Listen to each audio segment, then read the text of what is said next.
नमस्कार दोस्तों, constitution amendment series में आपका स्वागत है। तो मैं आपको फिर बता दूं, हम जो है सीरीज के फॉर्म में कॉन्स्टिट्यूशनल अमेंडमेंट्स को यहाँ पे कवर कर रहे हैं, क्योंकि ये एक इंपॉर्टेंट थीम होती है आपके प्रीलिम्स की प्रिपरेशन में।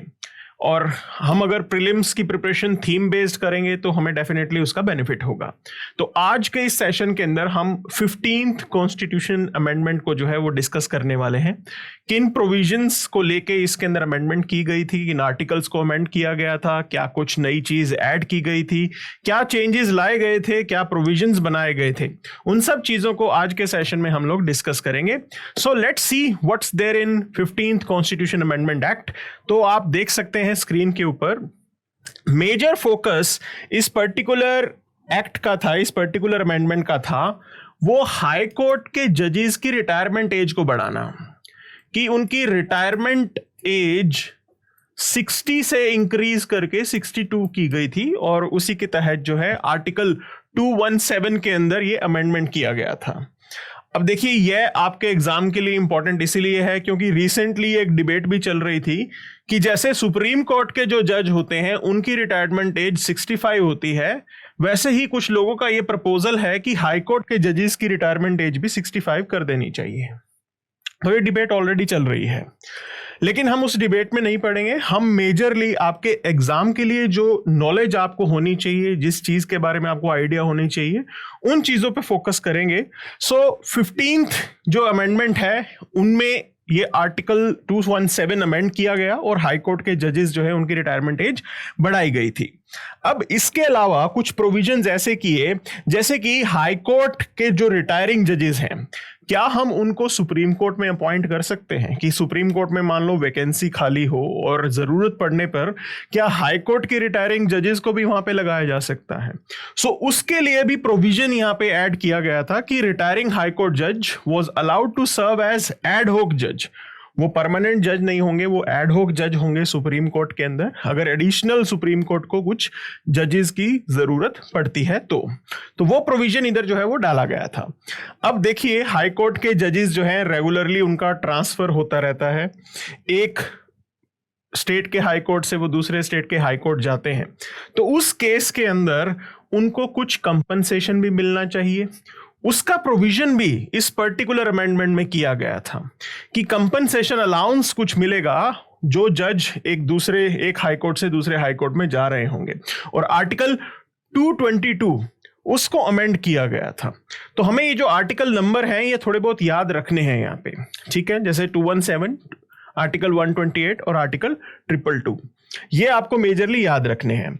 अब देखिए, कुछ और प्रोविजंस इसके अंदर ऐड किए गए थे, जैसे कि हाई कोर्ट क्या अपने ज्यूरिसडिक्शन से बाहर के लिए रिट इशू कर सकता है। सपोज कीजिए Punjab and Haryana high court है, तो क्या Punjab and Haryana high court का जो भी जजमेंट होगा, जो भी रिट होगी, जो भी इंस्ट्रक्शन होगी, क्या वो सिर्फ पंजाब और हरियाणा के लिए ही लागू होगी? क्या बाहर के किसी व्यक्ति के लिए वो चीज लागू नहीं हो सकती? सो वो प्रोविजन यहां पे फैसिलिटेट किया गया था। सो आप देख सकते हैं यहां पे कि that high court was given authority to issue writ outside its jurisdiction, लेकिन यह सिर्फ उसी केस में होगा अगर वो जो इवेंट है वो इस पर्टिकुलर स्टेट में हुआ हो। तो ये एक इंपॉर्टेंट प्रोविजन है जो आपको मालूम होना चाहिए कि आउटसाइड द ज्योग्राफिकल ज्यूरिसडिक्शन वो कर तो सकते हैं, लेकिन जिस भी क्राइम के लिए, जिस भी इशू के लिए वो ये रिट इशू करेंगे, वो उस स्टेट में ओरिजिनेट हुई हो। तो सपोज कीजिए कोई इंडिविजुअल हरियाणा और पंजाब में कोई क्राइम करके महाराष्ट्र में चला गया, अब वो महाराष्ट्र में छुपा हुआ है। अब हाई कोर्ट इंस्ट्रक्शन देगी वहां पे, तो उस केस के अंदर वो इंस्ट्रक्शन उधर भी लागू होगी, क्योंकि वो क्राइम जो है वो इधर करके गया था। या कोई ऐसी कंपनी है कि उसका हेड ऑफिस से बंबई में है, मुंबई में है, और वो कंपनी से कुछ गड़बड़ इस तरफ हुई है, वो इसके साथ एसोसिएटेड है, मतलब वो गड़बड़ पंजाब एंड हरियाणा में हुई लेकिन कंपनी वहां पे ऑफिस है उनका। तो उस केस के अंदर ऐसा नहीं होगा कि कंपनी कहेगी कि ये Punjab and Haryana high court के ज्यूरिसडिक्शन के बाहर है, नहीं। वहां पे भी Punjab and Haryana high court जो है इफेक्टिवली वहां पे रिट इशू कर सकता है, इंस्ट्रक्शन जो है वो दे सकता है। सो ये प्रोविजन डाला गया और इसके तहत जो है हमारे यहाँ पे कुछ चेंजेस किए गए थे, वो हम आगे देखेंगे। तो जैसे आप देख सकते हैं, ये कुछ हम डिटेल में जानेंगे चीज़ों को कि आर्टिकल 124 का अमेंडमेंट किया गया to basically facilitate an arrangement कि एज रिक्वायरमेंट क्या होगी सुप्रीम कोर्ट के जज बनने के लिए, और यह डाला गया कि यह एज रिक्वायरमेंट जो है यह पार्लियामेंट डिसाइड करेगा कि सुप्रीम कोर्ट के जज के लिए क्या एज क्राइटेरिया है, वो पार्लियामेंट यहां पे डिसाइड करने वाला है।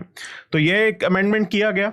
Then there was this amendment related to article 128, वो हमने पहले भी देखा था कि कैसे जो है हाई कोर्ट के किसी रिटायर्ड जज को आप सुप्रीम कोर्ट में भी अपॉइंट कर सकते हो, यह प्रोविजन यहां पे डाला गया था। Then there was this article 217 की रिटायरमेंट एज जो है वो यहां पे बढ़ाई गई थी। ओके, आर्टिकल 222 मैंने बताया आपको कंपनसेशन से रिलेटेड है, ठीक है जी। And there was this another article, article 224A।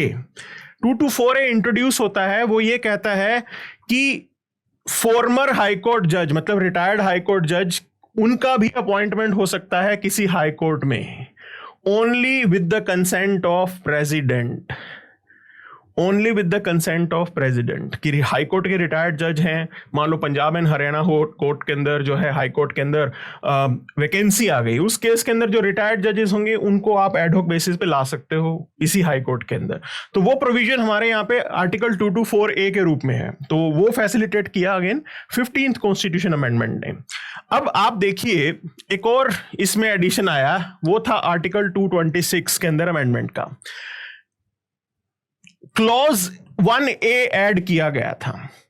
वो ये कहता है कि हाई कोर्ट रिट इशू कर पाएगा गवर्नमेंट अथॉरिटीज के लिए या फिर और इंडिविजुअल्स के लिए अगर जो क्राइम है वो हाई कोर्ट की ज्यूरिसडिक्शन में हुआ हो।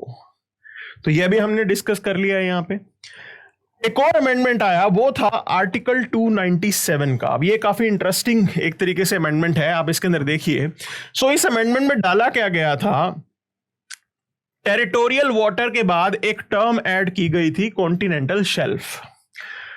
दरअसल article 297 is related to who will have the hold, क्या स्टेट गवर्नमेंट की प्रॉपर्टी होगी या यूनियन गवर्नमेंट की प्रॉपर्टी होगी। यहां बात हो रही है टेरिटोरियल वाटर्स की। देखिए, जहां पे आपका लैंड खत्म होता है वहां से 12 नॉटिकल माइल्स तक तकरीबन वो जो है टेरिटोरियल वाटर्स कहलाया जाता है। अब वो जो पानी है वो रिसोर्स रिच है, उसके अंदर रिसोर्सेज आपको मिलते हैं अलग अलग।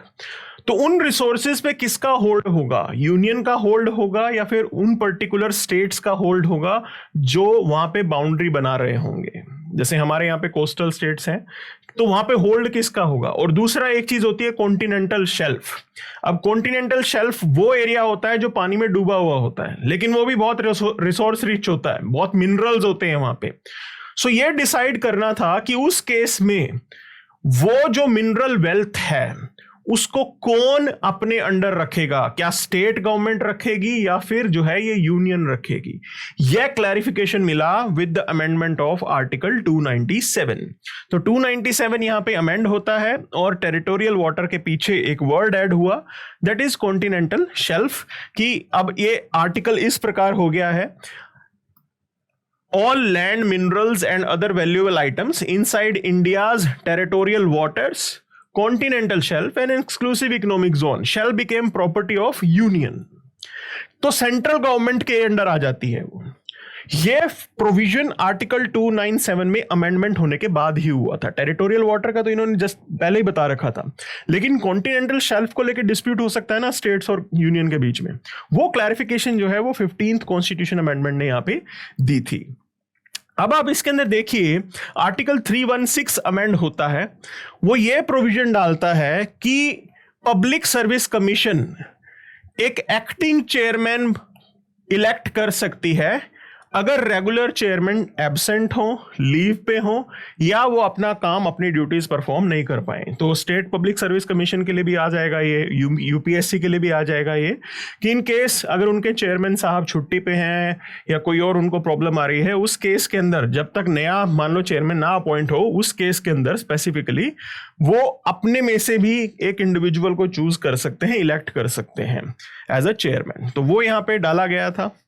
एक और इंटरेस्टिंग अमेंडमेंट यहां पे की गई, वो थी आर्टिकल 311 के अंदर। Okay, so article 311 it is basically related to protection given to civil servants. हमारे सिविल सर्वेंट्स वो काफी प्रोटेक्टेड फील करें, वो बिल्कुल ही बिना डरे, बिना किसी पॉलिटिकल प्रेशर के अपनी बात कह सकें, हमारे कॉन्स्टिट्यूशनल वैल्यूज को अपहोल्ड कर सकें, उसकी प्रोटेक्शन आर्टिकल 311 में है। अब इसके अंदर यह भी प्रोविजन है कि अगर उनके अगेंस्ट कोई एक्शन ड्यू है, जैसे dismissal, removal, reduction in rank, अगर कोई पनिशमेंट है, कोई डिसिप्लिनरी एक्शन इनिशिएट करना है सिविल सर्वेंट्स के अगेंस्ट, तो वहां पे ये चीज कंपलसरी है कि सिविल सर्वेंट्स को ये बताया जाए कि उनके ऊपर चार्जेस क्या फ्रेम हो रहे हैं, साथ साथ उनको ये अपॉर्चुनिटी भी दी जाए कि वो अपने आप को निर्दोष प्रूव कर सके। और यह प्रोविजन इस पर्टिकुलर अमेंडमेंट के बाद एक तरीके से स्पेसिफाई किया गया है इसके अंदर। तो आर्टिकल 311 अमेंड हुआ, जो ये कहता है कि इन्फॉर्म किया जाएगा क्या चार्जेस हैं, एंड रीजनेबल अपॉर्चुनिटी भी दी जाएगी कि वो अपने आप को डिफेंड कर सके। तो बिल्कुल ये नेचुरल जस्टिस के हिसाब से होता है कि सामने वाले को मौका देना चाहिए कि वो भी अपनी बात रख सके, और वही हमारे यहाँ पे हमारा कॉन्स्टिट्यूशन जो है वो फैसिलिटेट कर रहा है। तो यह था हमारा जो है 15th कॉन्स्टिट्यूशन अमेंडमेंट एक्ट, और हमने जाना कि क्या क्या चीजें, क्या क्या अमेंडमेंट्स जो हैं इसके अंदर की गई हैं। आप हमारे साथ बने रही हैं, हम और भी कॉन्स्टिट्यूशन अमेंडमेंट से रिलेटेड वीडियोज जो है रेगुलरली अपलोड करते रहेंगे। साथ साथ आप थीम बेस्ड प्रिपरेशन अपनी यहां पे कर सकते हैं। और अगर हम बात करें थीम बेस्ड प्रिपरेशन की, सो आप एक काम कर सकते हैं, गूगल पे जाके आप गूगल सर्च कीजिए हाई आउटपुट थीम्स। आप गूगल सर्च करेंगे हाई आउटपुट थीम्स को, वहां पे आप IASB की वेबसाइट पे आप जा सकते हैं और आप उन थीम्स को देख सकते हैं जो कि मोस्ट प्रोबेबल थीम्स हैं, जिनमें क्वेश्चन आने के चांस हैं। तो और ये आपके प्रीलिम्स 2024 के लिए काफी इफेक्टिव होने वाला है। तो आप please in particular high output themes को सर्च कीजिए गूगल पे, वहां से फिर आप IASB की वेबसाइट पे जाइए और आपको जरूर इससे बेनिफिट मिलेगा। सो इस तरीके से आप अपनी प्रिपरेशन को डेफिनेटली एक सही डायरेक्शन दे सकते हैं, और हमारे साथ आपकी रेगुलर मुलाकात होती रहेगी। Thank you very much.